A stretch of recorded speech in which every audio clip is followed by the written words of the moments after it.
Hello! Ngayong gabi sa tanan. Ako galing si Lourdes Valenti, 56 years old, nagapuli din, taga-Purmata. Dahil ako na diagnose ako dahil ng a chronic kidney disease. Last na siya ng stage 5. Before, ang akong kabuhi, hindi mo healthy, kaya nahilig ako magkaon sa Jollibee. Tapos, nagagapi ako, tanan ng mga junk foods, makaon ako. Dahil sa panahon na siyempre ang lawas talaga, gulang talaga, dati naging siya. Isang nagatsagan kung kalabi naging siya. Di pa nakumukagin kung nag-try nga nag-inom sa mga sari-sari na bulong. Hasta nga nakabatsyag ako nga gawin busisaw gani. Kabalo ko sa busisaw nga iniihi. Natamad ako magbulag. Natamad ako batsyag ko magkarmatayon ka na balahaw. Kaya asma naman ko, nagtukar ako ng asma. Hindi ko ginawa, nag-nebulizer na ko. Tapos hindi ko makuha sa nebulizer. Nag-decide ako nga maglakat, magpa-admit sa kay Pinoy. Dito ako nagpa-oxygen. Pwede nagsanding ko sa oxygen. Pwede hindi ko naging kaya. Di sa na-diagnose, sa hospital ako, na gin-dialysis ako sa 3 times a week, 3 times a week o 3 times a week.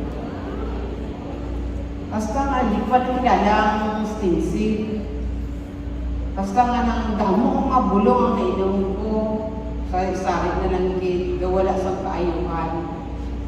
Sa uli na nakilala ko nga ng isa katao, isa na siya mga guardian angel ko. Si Sir Emil Navarro. Siya. Din pakilala sa ako ng 4th year placenta stem cell. Nga mo to, nag-start ako nga nag-inom sa stem cell. Ang mo to, nagbaba ang ako ng kriya. Dati ang kriya ko is 868.3. Tapos nagbaba na siya, hasta na nag 2 times a week. Basta nga nag once a week. Natingala ang doktor, nga ako nung mga nurses, nga ako nung nagbaba ang akong nagriya. Ano daw ang hinimo ko? Kaya ang sabat ko, nagatuwad-tuwad. Pero wala lang dito nagsugit kay Bawan ma. Bawan mo din siya. Kaya mo to, hasta nga nag-abot sa once a week, every 2 weeks, laboratory ako wala sa dialysis. Basta nga ng times, 5 ginakamisis na puro lang hindi siya laboratory. Basta nga nag-decide ang doktor, kaya nagbaba ng kriya ko, mahukso ng akong host sa liyo. Basta subukan ko sila kabalong mga kainom ako stem cell. Kaya wala na nugi, kaya bakit ako pag hindi niya mag-usot sa mga utas na nila, wala lagi ako, babayan ko lang sila, at tingala sila kung ano. Halin sa to, nagbaba na akong kriya. Halin sa to, tanang nabawal, wala ko na siling kapon. Wala na ko, wala na kape, wala na Jollibee, wala na tanan.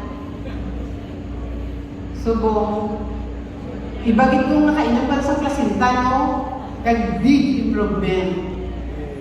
Nakita niyo naman ako. Tayong-tayo. Pasubong, no more dialysis na ako, no more talan, no more fast food. Salamat ako, Sir. Sir Emil, salamat din. Ganit. Kakay Lord, Lord God, salamat man. Kaya gigiyahan ako kato kay Sir Emil. Sa liwating gabi. Namintay lang kasi